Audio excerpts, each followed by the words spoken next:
12 teams entered here for the mid-season brawl at the beginning of last week, and now only 8 teams remain as we break things down for the mid-season brawl once again here in Jönköping, Sweden. And last year, 2017, saw the meteoric rise of this tournament, and everyone was absolutely blown away at what we saw here last year. And now 2018 is going to be all the better. Welcome, ladies and gentlemen, as we break things down for the final bracket stage here for the mid-season brawl. My name's Kyle Aris. I'm going to be your host throughout the next 3 days. To my left-hand side to start things off, we have Techa, we have Jhow, and we have Dreadnought. Gentlemen, we concluded our group stage, and it's always fun and fiery when we get into those best of twos, the full round robin, and it really didn't disappoint, Dread. It absolutely did not. And, I think out of, the world of not disappointing, I think the region that has to stand out the most, at least for me, and I think a lot of people at home, has got to be North America, bringing a lot of fight to some of the regions here, being able to take games both off of Korea and Europe. It's been very impressive to be able to see the rise of North America here.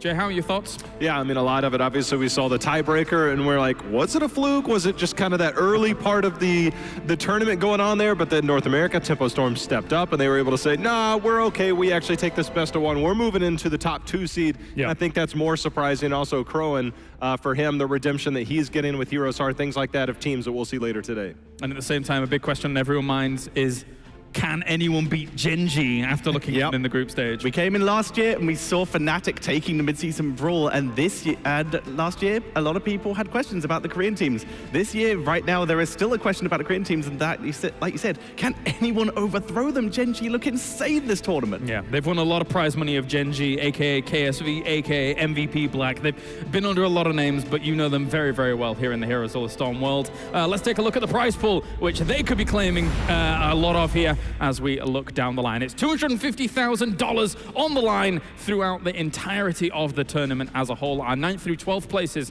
have already gone home with the $5,000 accrued, but now everybody else is looking for those 10,000s and upwards to the top there with $100,000 for first place. And of course, the group stage was cool and it was fantastic. And just in case you missed it, don't worry, Chrome is going to turn back time and check this out. This is the tiebreaker. Tempo Storm locks down 2, get the kills. Jungha trying to clean up shop, but Song kites it out, and Jude comes in, lands behind the team, finishes it up. They're ecstatic. Look at them jump. They're going to get second spot in this bracket. And GG to Tempo Storm. Feels really good to go to Jönköping. Just being able to play in kind of the top 8 or the top teams of any international tournament feels great, so happy to be there. Middle lane, but with that, Benny coming from the bottom, they are going straight for Fan. Fan's low on health, able to kite away. Sam has found more poison. Oh, it's not it. Oh! That is GG. And Fnatic take the 2-0. I'm super excited for next time. I don't even know who we play. I'm just excited to play. This is dangerous. Tossing Lunar. There's a big move from the 3-man taunt. Zeratul comes in with the mosh pit for the counter. Can they get this to work? But no, HGC goes down. Divine Shield on Zeratul. And now it's just a matter of how many kills Tempest can get. Tempest has put on a masterful performance. And look at that hype right there. The emotions are real touching. 일단 본선에 진출하게 돼서 정말 기쁘고 본선 가서도 더 달라지고 더 좋은 모습을 보여드릴 수 있도록 열심히 연습하겠습니다. But meanwhile, Bad Vinny in the middle of all of Ballistics will also go down. Jungha jumps in with the spear, takes out Lunara, 4 kills. Ballistics does not have leaping strike, slammed into the ground as Ballistics are having a heyday in this game. It's gonna go down. Ballistics gonna take it 2-0. 제가 우승을 못한 대회가 이 대회밖에 없기 때문에 꼭 우승하고 싶습니다. Silence comes through, and there's just no way out of this one. Even Nick comes up, body blocks there, and that's another kill. And it was well played from beginning in on the side of Method. Take another victory here and earn themselves 3 points over CE. It feels awesome to get to go to Jönköping. It's going to be great playing in front of the crowd, and I can't wait. We're seeing him body blocked here as well. Illidan jumping in again, and there it is, the kill against Karasim. But Tracer falls as an answer, and also Malfurion dying now as Gen.G all of a sudden turns the tides of the battle. The slug goes down and Tracer dies. The team wipe completed as Gen.G is claiming victory. they go in and take the game. They show what they're made of. 플레이오프에 가게 돼서 작년에도 가긴 했는데 작년에는 4강에서 졌거든요. 그래서 이번에는 꼭 결승 가서 잘하고 싶어요. Zalia is low, lightning breath. Diablo gets palmed. Very nice. Salvo drops Zalia low, but Ishbu taken out by Whoopi. A clutch divine shield. Zalia, please. But this is looking like lights out for Heroeshearth. The unconquered spirit of Phoenix lives on for the moment, but it is all for naught as Uther in the bottom is channeling the final altar and the final shots. Team Dignitas win versus Heroeshearth 2-0. Yeah, I'm super excited to go to Jönköping. It's going to be really fun to play in front of a crowd. Just going to be amazing to get like the real tournament going with people like getting knocked out every day, and just going to be fun. BBJ dancing for his life. He dashes out. He dashes out, and a kill will go on Malfurion as well. 2 are down for CE, and Heroeshearth is nice and healthy. That's all she wrote. That is GG. And Heroeshearth are going to DreamHack Summer. The tournament is amazing. I was able to play there 2 years ago, so it's going to be nice to go back, see how things have changed, see how I've changed as a person, and yeah, we'll take it from there. Surprises, ups and downs from the group stage, and overall, as Dren mentioned just before all of that, I think one of the big surprises, not so much a surprise, but one of the big turnouts really was North America, not only in terms of how Tempo Storm was able to perform, but also the fact that Heroeshearth was able to overcome the odds at the end there against CE and do very well for themselves. They did absolutely insane. Tempo Storm came out, especially like you already mentioned, they're one of the only teams that really gave Gen G a little bit of a run for their money. Would you agree? I mean, I think they definitely kept it competitive, you know, a lot more than I think a lot of people kind of expected going into this tournament, for sure. All right, well, let's take a look at the schedule here as we get things started for the Mid-Season Brawl Top 8. And you might be thinking, oh, there's 4 series today. Well, no, actually there's 5 series today, as later on we're going to have Team West versus Team East in that all-star match. And if I cast my mind back, Jay Howe, to our all-star matches from last year, they were very late in the night, but they were very, very fun. They were very excited. I mean, we get to see all kinds of stuff. We've obviously had the votes going in that chat's been able to get involved in, vote which map they want to see. The inverted drafts, things like that. It always is a little bit of fun to be had. You almost guarantee yourself a Gazlo, and that's what we like to see. Yeah. You need at least one Gazlo a tournament. And a Butcher. Yeah, very few supports. Oh, maybe not the Butcher. No. We had it last year. We're having it again this year. We saw a Butcher. We saw an Ariel carry. In the Rhaegar carry, the Rhaegar escape as well. There were so many good moments for the All-Stars last year. I'm trolling you. I just don't want to see Butcher. Just so you don't see it. That's fine. Okay.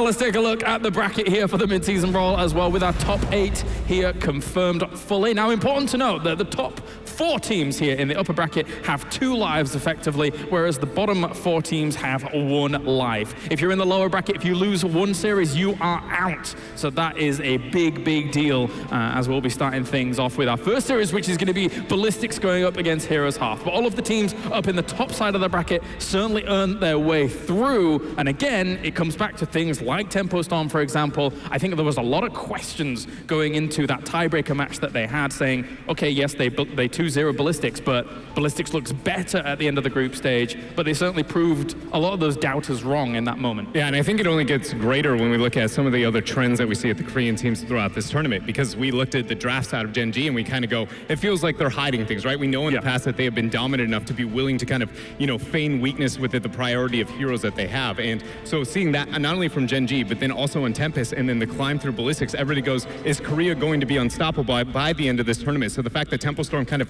was able to prove once more, I think it means a lot more, again, looking at the entirety of Korea. It's time to deep dive now into our first series of the day, the first series of the playoffs here for the Mid-Season Brawl. But let's take a look at our first team coming into the tournament. It's Ballistics.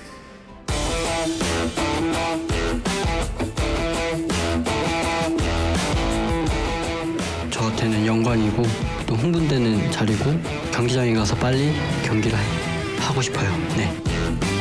지금 난트는 저한테 제일 중요한 대회예요. 그리고 앞으로 이스턴이 있고 블리즈컨이 있고 또 앞으로 남은 대회들이 있는데 그냥 그때 현재 대회가 가장 중요하다고 생각을 해요. 네. That is GG as Ballistics in convincing fashion take game number 2. 작년에 일단 한국 팀이 우승할 거라고 생각했는데 저희가 마지막 남은 한국 팀이었는데 아쉽게 3등 했기 때문에 이번 시즌은 꼭 우승하고 싶습니다.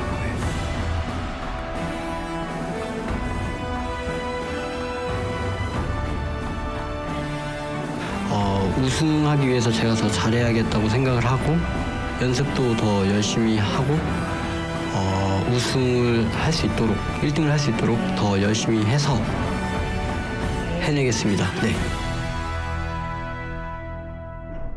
In order to win, I need to play better. A quote that kind of rings true to a lot of what we saw in the group stage. As much as Ballistics are a world champion caliber team from the past, in the group stages, Jay, how they had a bit of a rough time overall. Yeah, I mean, it was up and down, and it's weird because we didn't expect them to drop to North America, and then we saw them go up against Gen.G and give them what was possibly their toughest test. And so it's even in defeat, they looked good, but at times we're like, are these drafts what they want? And you know, the big takeaway for me from that video is SC saying, we were expected to do better, a disappointing third place. That is the expectations that is not only put on Korean teams, but this team here of Ballistics. We actually saw in the recap video as well that SCSE pointing out this is the only tournament really international-wise that Korea has yet to win, and they expected to last year. This is their second attempt to try and do so. And I think it's not surprising that the bar for Ballistics is set so high, because even through the highs and the lows, since this team has formulated as a roster, they have never placed below 4th at an international event. That is They have always been a top 4 team, even in, you know, kind of the weaker moments of the Korean region. So that is why the standard for this roster is colossally high. And, you know, I can't help but feel like the idea of, you know, Hooligan kind of setting that onus on himself and that responsibility. Every time we see that guy at lane, he puts the game on his shoulders. So, you know, if I'm a Hearth Esports, you know, I'm a bit shaken in my boots. And of course, Ballistics, you know, we felt like they were a little bit shaken at the beginning of the tournament, obviously with that loss to Tempo Storm. From there, apart from going up against Gen.G, they did recover, but then the Tempo Storm loss wasn't a blip. It happened again here. So I think that in these past couple of days, they're going to have been doing some soul searching a little bit and really trying to figure out how they're going to be able to approach this bracket stage. I hope so, and the fact that they are also going up against the other North American team, we're going to be finding out whether it's just North American kryptonite or whether Ballistics have just managed to refocus, recenter themselves, and have to begin that journey through the lower bracket. All right, well, let's take a look at their opponents, of course, coming into this. Another North American team. Ballistics doesn't want to be dropping this one. It's going to be Hearth.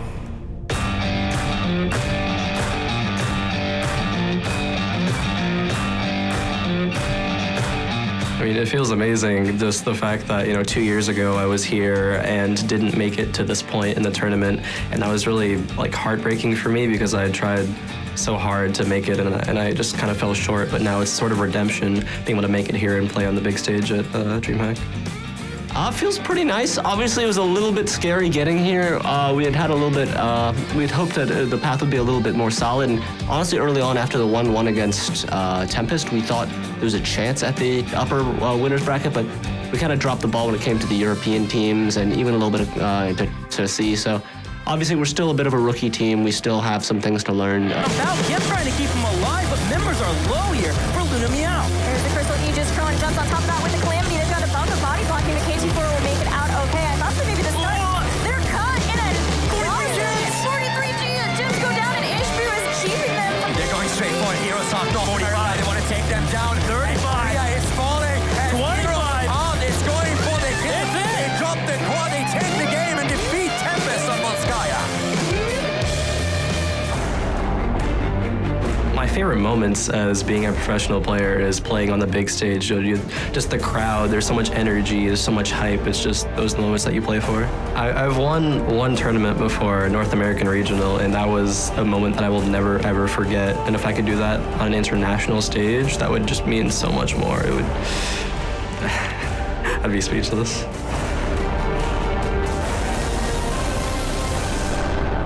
Silhouettes are supposed to contain mysteries, but at the very beginning there, it's not unusual to think, oh yeah, that's Krohn. Even in the silhouette moment, it's like, oh, whoa, I can't believe it's him. But Hearth here coming into the tournament as well. I think it's phenomenal what they've done so far, especially to me, in my mind, looking at that one victory that they got over Tempest. I think that was a big moment for them. I think it was a big moment, but I think there's also something to look at with that series specifically, is that Tempest was still running with the traditional Uther kind of all-in strategies, that we are yet to see them go with more tournament meta adjustment. So I can't help but wonder if that was more of a wake-up call for Tempest to kind of shake things up, and how much was that really Hearth Esports bringing the fight? I will say that I think Hearth Esports has done some of the best research, especially for North America, looking at how they approach some of the drafts and map selections. But with the amount of pressure that has been on their shoulders and kind of seeing that crumble in the group stage, now with the crowd and probably against them, I can't help but wonder, is it going to be too much for them to handle? I agree a lot with what Dredd said, is that it seemed like Tempest might have played into Hearth a little bit. And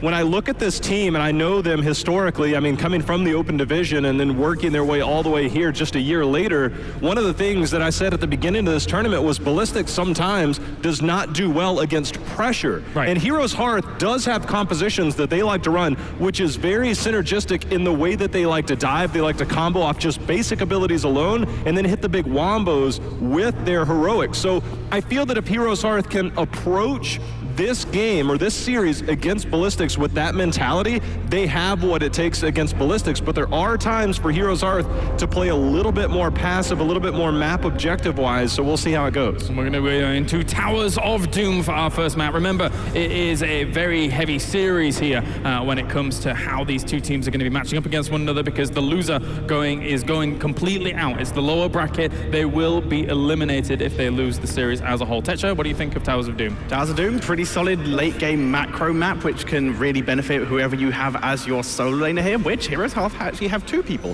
who can fill in the role. So a lot of potential here for them. Kind of surprised they didn't maybe go for Tomb or Dragonshire to start off with, though. Well, let's get into the first draft here. This is the best of 5 here as we get into this with Ballistics and Hearth facing off against one another for the first series of Mid-Season Brawl. And before we get into this draft, I want to say that I think the bans are already very interesting. We see an adjustment coming out from Ballistics for the first time ever, other than when they took on Gen G. And typically when Korea faces Korea, they show more respect with their map bans, and that's what we saw in the group stage. But they're pulling away from their Braxis and then going to Volskaya Foundry, already taking off what is really the North American Classic, I feel like, for now. It's now becoming an international map, but it was North America's kind of home turf here. So already Ballistics is, bringing the fight to Hearth. With this now, Maev has to be in consideration. That was something that Ballistics struggled with mightily in that best of 1 against Tempo Storm for that qualifier. Genji being banned out here. So is Ballistics willing to go into that? Malfurion has had extremely high priority, but if you take a Malfurion, you potentially give up that Malfurion Maev. This is an interesting conundrum, I think, for Ballistics. And Ballistics has had some of the most unique priority when it comes to their Garrosh, I feel like, throughout the entirety of this tournament. It hasn't kind of paid out for them in the same manner as some of the other teams. So the fact that they're opening up that for Hooligan, because Hooligan typically works best on gap-closing warriors. He kind of struggles with the kiting opportunities. And Hearth, we've already seen them dismantle a lot of teams with things like the Jaina into that Garrosh. So I wonder if that is what we're going to see them rely on. But no matter what, I say this is bold to see a first-pick Garrosh, not because of objective meta, but again, what we've seen out of Ballistics in the group stage. Especially with Garrosh's combo almost being the reverse of what it used to be, as well. You throw and then you go for the groundbreaker. So for Hooligan here, this could be an interesting pickup first. Exactly, you have to get truly stuck in to get the most out of the hero now, which is why you will, a little bit at the time, see it combined with either other CC, like we already mentioned, the Jaina, for example, to allow him to really get stuck in and close. Hearth, though, the Malfurion has easily been the most included hero throughout this entire event, so no surprise there, and immediately locking down a very solid solo laner.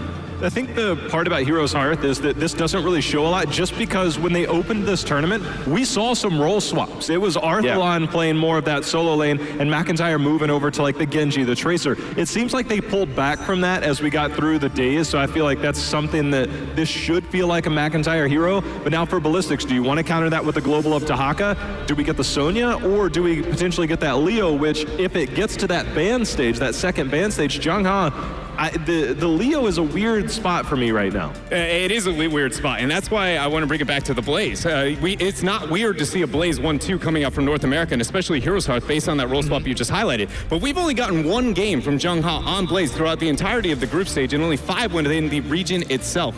So I can't help but wonder, is this a moment where maybe Hearth is, spiking a priority, though it fits to their comforts? Are they considering, the priority that we, again, know and expect out of Ballistics? And it's no surprise that we see, make the rotation into the Hanzo and the Tahaka, because this has been the go-to for Essie and friends from the beginning of the tournament. I was about to say, Hanzo gets locked in. It's like, is SDSC picking Hanzo, or is Hanzo picking SDSC? I think Hanzo's picking him. Yeah. Hanzo finished league play in all the league regions as the highest win rate hero, right around 60% of all ranged assassins. No surprise, despite the nerfs, still our highest win rate hero through the group stage, and he's sitting around 74% right now. So, and then you, of course, SC, we know what he does, and I mean, it basically carried them to an Eastern Clash victory. And so far, with the Dahaka already coming in here, that gives them the global potential. Blaze is going to be clearing that top lane so quickly. But when you have the Dahaka, it really does just give you so much capability to rotate around to the altars.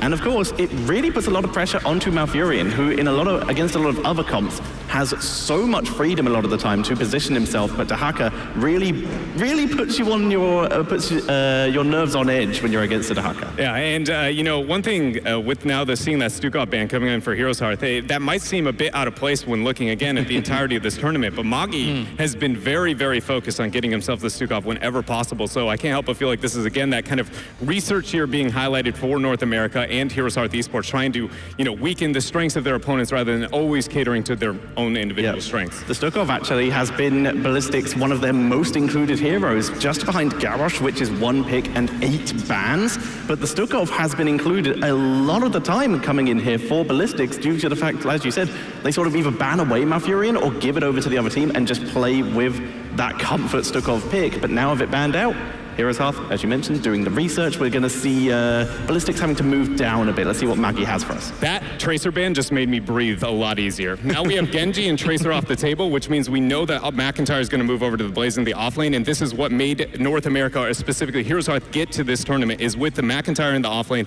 and Arthlon onto those hyper carries. And I feel like it might be a moment where, I mean, don't get me wrong, Tracer is amazing when it comes to Towers of Doom, but this is one of those moments where it's now they're pushed into what they're most comfortable with. Well, I think it's a fair criticism, right? Because we saw, you know, Blaze into Dahaka with Arthlon playing it or whatever, and he didn't have an easy time there. And traditionally, that late matchup is okay for Blaze. It's very good for Blaze. So every time they checked in, you could see a health bar. Like, how did that happen? Like, that's not supposed to happen. Admittedly, he was against Athero, I think, in that lane, so it was a bit difficult. Athero solo killed him 2 times, right? And that is on 2 different, you know, heroes. First, the Leo trade-off, which Leo's a little bit different than, you know, when we talk about the Dahaka matchup. Again, he was kind of bodying into that off lane here.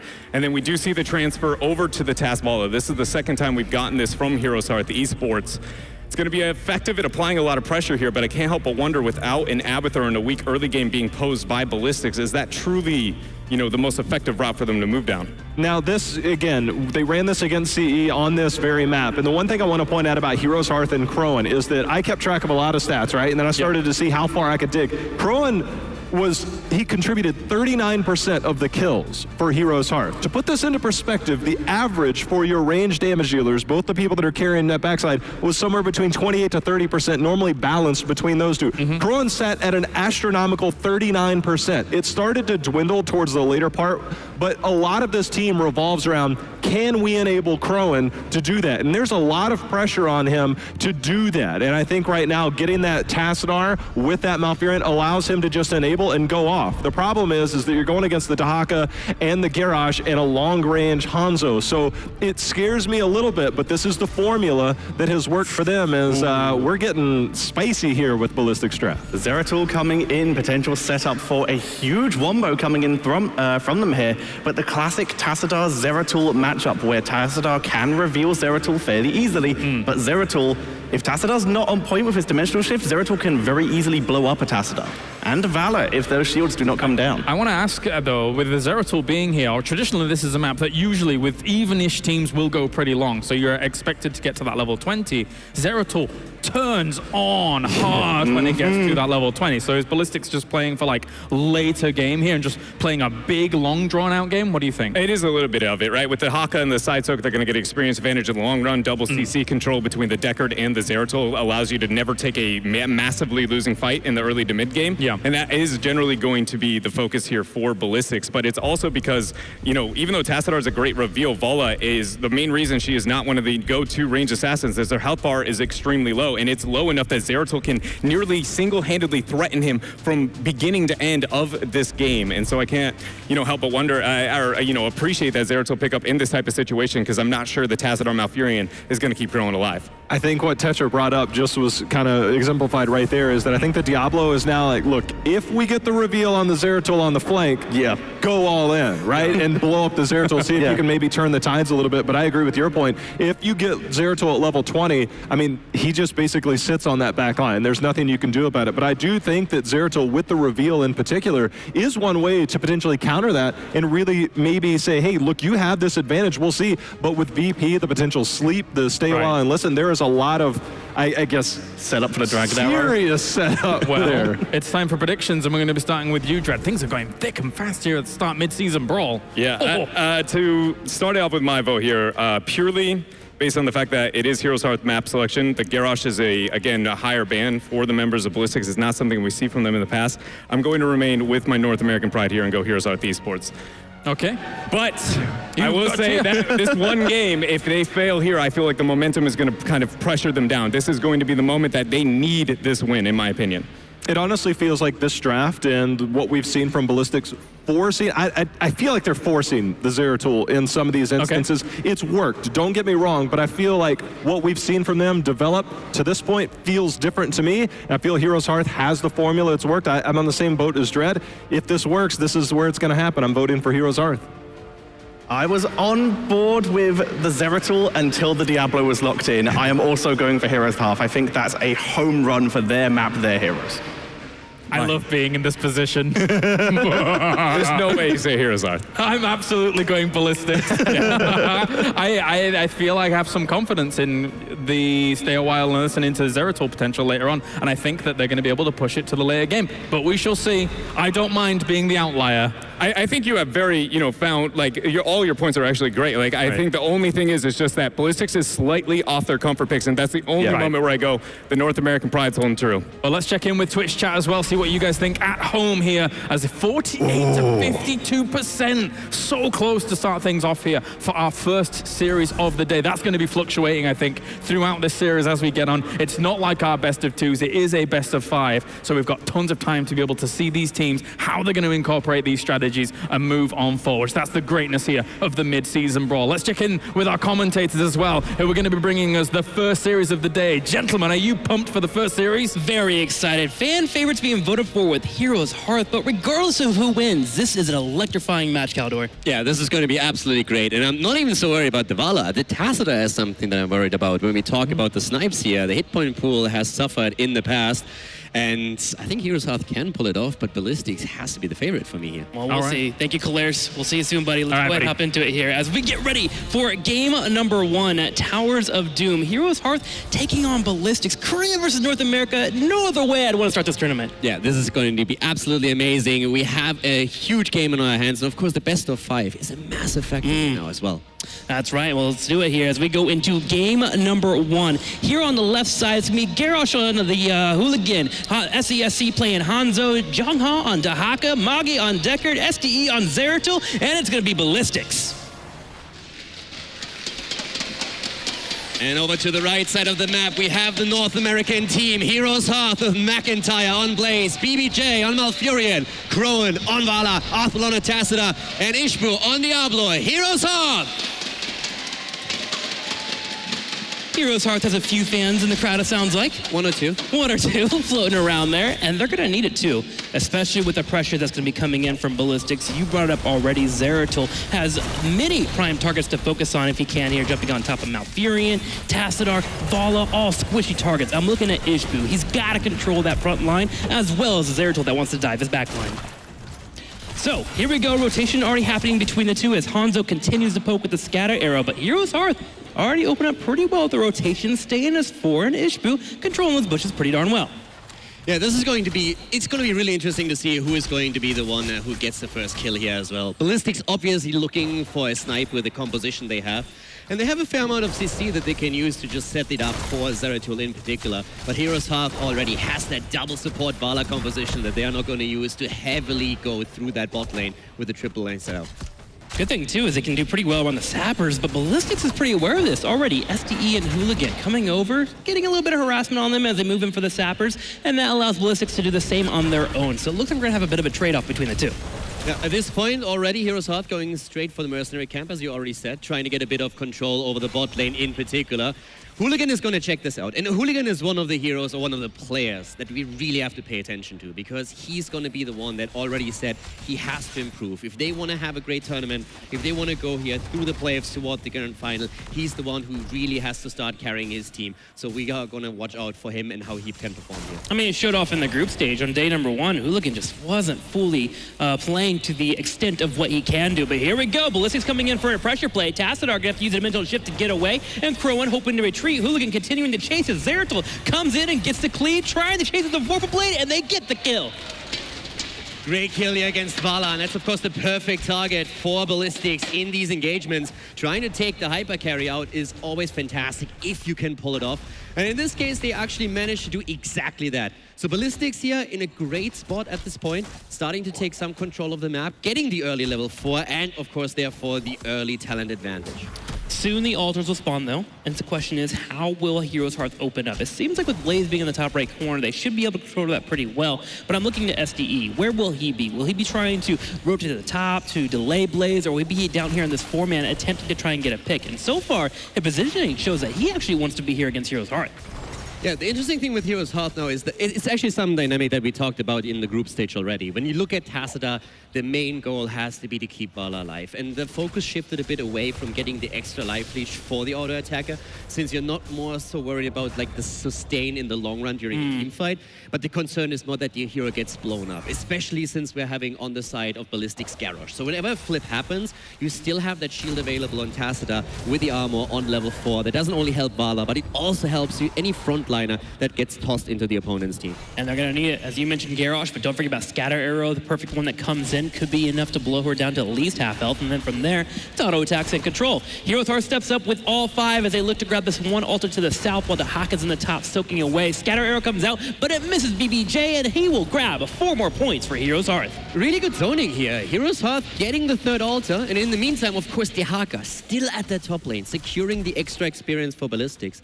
But the idea, the thought process here for Ballistics was simply to drag that out even more, try and get the interrupt once again, and Hearth zoned out the entire area and made sure that Ballistics couldn't get those continuous interrupts, so that they could simply rotate up to the top lane again and make sure that they don't lose a lot of the experience on lane. And a lot of credit goes to Arthlon and Ishbu there playing Diablo, putting pressure on Hanzo to where he couldn't get that perfect scatter arrow. But here comes Hooligan here, trying to get another pick. He finds BBJ, Malfurion trying to kite away, but it's going to be another pickup from Ballistics. They get 2 kills to 0. Ballistics with a 2nd kill, this time taking out Malfurion, but at the same time an attempt by Ishbu to maybe return the favor here. Hooligan on point though with Garrosh, flicking him back in. And I have to say that Ballistics, when it comes to these explosive engages, is doing really well right now. Hearth is ruling the objective and is absolutely dominating that in the early stage. But Ballistics with these kills is slowly and steadily starting to set themselves ahead a bit. It seems like that practice that Hooligan was talking about really coming to fruition now. Really trained throughout the week to make sure that he is on point, helping secure these kills. Now, Hearth, though, when it comes to the objective game, it's probably one of the best things that I've enjoyed about them through the group stage. It seems like their macro sense is on point. So I'm not too worried about them yet, but they are starting to fall behind. Yeah, Ballistics has definitely also shown a bit of weakness during the group stage, and they wanted to try and make sure that it doesn't happen again in the playoffs. And I talked earlier also to Corthan Luck, the coach of Hearth, and he said that the most important thing for his team is that they have the confidence. They got a bit nervous, and there was a lot of pressure on them towards the later stage of the group stage, and that was their biggest enemy in those fights. So right now they need to stay calm and collected, and that might still be a bit of a problem in the first game in particular. Now, we do have Hearth down here contesting as the 2 altars spawn, one the top left and one the top right. And already SDE goes over and he's going to start dealing with McIntyre. He's trying to grab the altar with Diablo lingering behind. They should be able to contest. Looks like they're going to finally grab a few more shots and continue to keep this lead as they go up 32-28. But 10, it lingers. 9's about to hit for Ballistics. They are 1 level away from hitting that heroic. Yeah, and once the heroic abilities are in, if they have that small time window, they're definitely going to try and use that to get some kind of advantage. That can either be them trying to take down some structure, maybe sniping a tower or 2, or engaging into a big fight and taking that. Level 7 also now, of course, in play, and that means that for Deckard, we actually have Emerald taken at this point. Emerald coming in there, Wormhole as well on Zeratul, Scatter Arrow completing for Ballistics, can rush down a boss, they get a pick or 2, and they'll have to be careful because those continuous engages from Hooligan keep happening here. right there grabbing Tassadar. He dimensional shifts away, but Heroes Hearth's main goal is just to focus on level 10. They've already put Diablo in the middle, and they have 3 in the bottom to soak where they can. Yeah, and for Ballistics, especially that 7 that I just pointed out, the healing reduction is going to be super important against Heroes Hearth here, since they have a lot of their hopes banked on Vala. And especially when we're seeing any kind of Tranquility play, that's going to be a huge factor for the big team fights later on.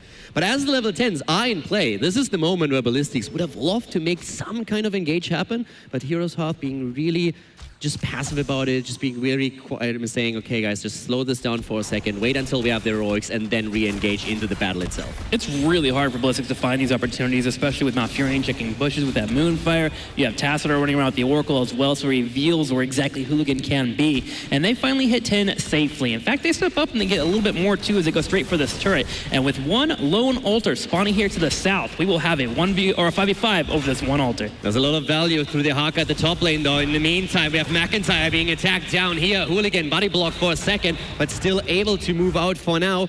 But we have Ballistics just getting that extra experience up at the top. And Heroes Hearth is doing a great job trying to stay even, but in the long run, that is going to become a problem.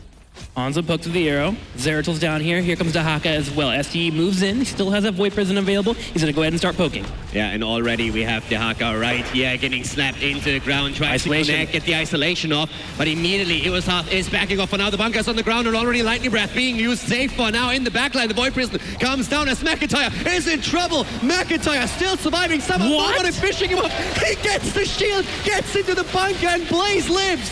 Double support helping out here, and Ballistics starts to get low. There goes 2, there goes 3. Heroes Hearth has taken down members of Ballistics, and they turn around and start the channel. Triple kill for Heroes Hearth, only losing 1, and Diablo already back in the action. The channel goes through, and the North American team taking a significant lead here in the game.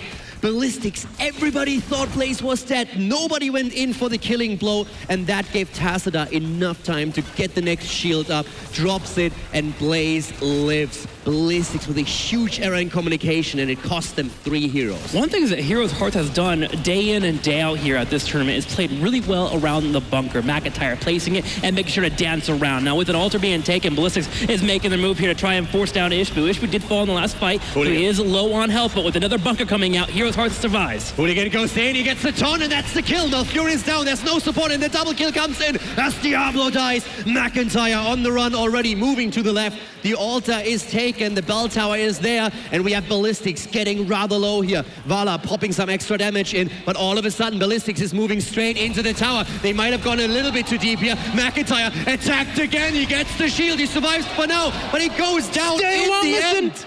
Puts down 2 people. Heroes Hearth is not able to continue chasing. There were 3 members there that were less than 200 health. STE just had nothing left and somehow is able to escape. The same true for SC. Ballistics coming back with a vengeance in that fight. 6 kills to 3. They take the lead in experience. They have the 13, but they have lost map control. That's right. They don't have that altar in the bottom left, and Heroes Hearth intends to keep that control. As they push out this minion wave to the bottom left, they bring BBJ right away, and look where the altar is spawning, right here in the center. This is actually very difficult for Ballistics to move in and try to fight. They have to funnel through this choke that Heroes Hearth will be aware of. Yeah, they have to be very, very cautious here. Zeratul already setting himself up, trying to take a path through the middle. Also, now Dehaka moving in. Here comes the Lightning Breath, zoning out the Magi, NSC, but we have the rest of the team starting to move in from the top. Heroes Hearth all of a sudden in trouble. Diablo goes down, he has no souls, and that's the double kill as Blaze dies as well. Didn't have a chance for the bunker to come out, and a massive VP keeps 3 on lock on the side. Ballistics looks to clean it up as they jump straight onto BBJ, and they're chasing Arthwan to the fort where he's going to look for protection.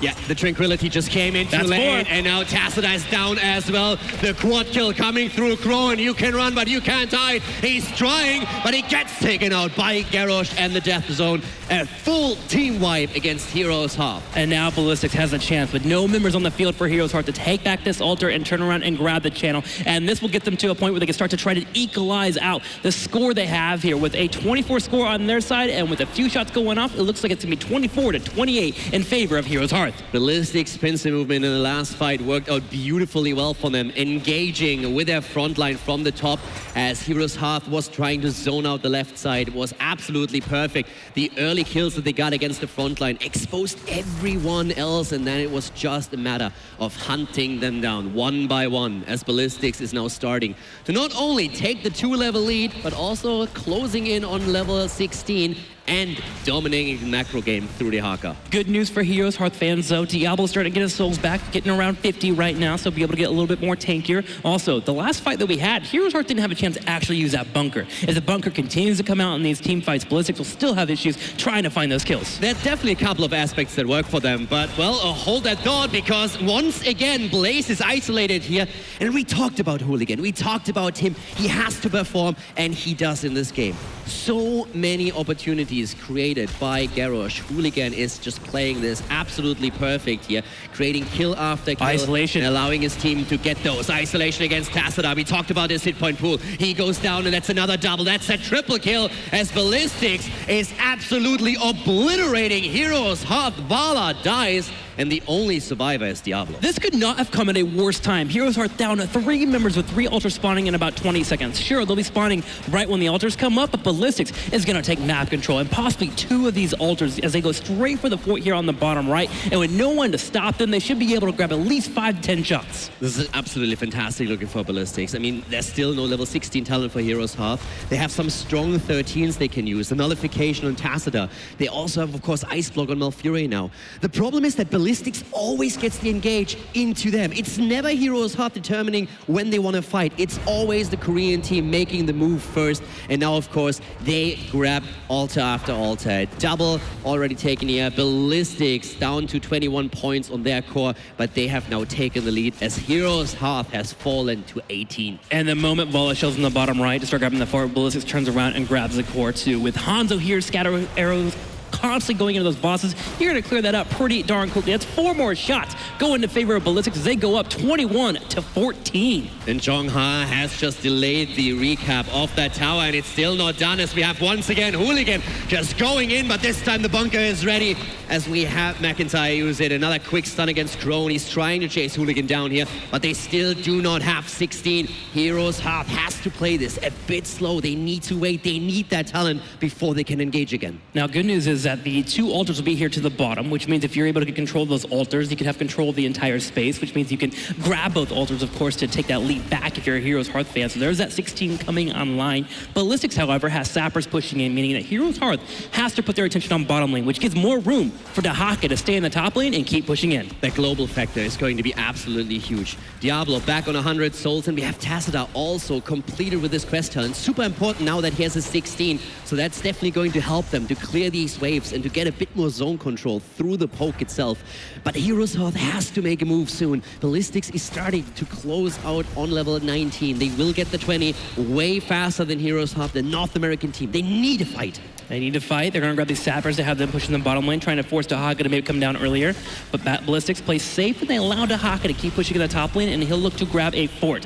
Hearth dancing on the edge of Hooligan, looking for an engage. A lot of this is on Ishbu now. He needs to find that engage with Diablo. Maybe the follow-up through Blaze will allow Crone to just get enough damage in with Vala. They can play a bit of a slow poke game around the altars, but they definitely need to have an impact now. Once again, they are going for Blaze. Hooligan already dropping in the taunt. The drag is in, it connects, and Blaze goes down. Immediately, Malfurion is attacked here too. The Icebox saves him for a couple of seconds, but Zeratul comes in and obliterates him. And once again, Ballistics just cleaning house here, taking down Vala and chasing down Diablo. They're just running over the North America team. There goes a Tassadar, and Ishbu will be the last to be standing here as Diablo eventually will get picked off as well. He's trying to get a pick on SCSC. Can he get one? It looks like it's going to be no here, as a 5th kill goes for Ballistics, and they grab both the altars. In fact, they don't have to get the altars now. They have time to grab the middle fort as well as the bottom. 20 kills against 3. Hearth at the beginning, they looked solid in the fights, but now Ballistics is simply walking over them,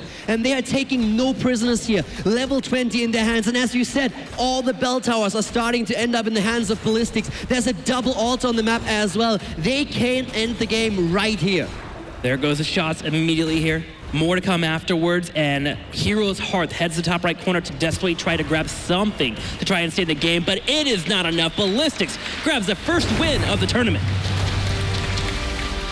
What a fantastic performance by Ballistics here. They definitely stepped it up significantly from the group stage and showed that they are here to make it to the finals, but that was really well done by them. And Hearth maybe a bit too nervous in the first game. They still have some time to get everything together to like cool down a little bit, but that was definitely not the start into the series that they envisioned and hoped for here. Yeah, the early game macro-wise looked so good for Hearthre's, but really the individual team fights were just a little bit too much. We saw the constant isolation into a drag, whether it be on Tassadar or even Blaze, which prevented the bunker from coming out. Just too much control and silence. And then if there was ever a moment where it felt like Hearthre's could contest that isolation or that drag, they would drop down the stay a while, listen, and get the fights they want. Ballistics just a little bit too much when it comes to team fighting this tournament. And especially Hooligan just doing so much and creating so many opportunities. And Zeratul, of course, the play from SD here was absolutely fantastic.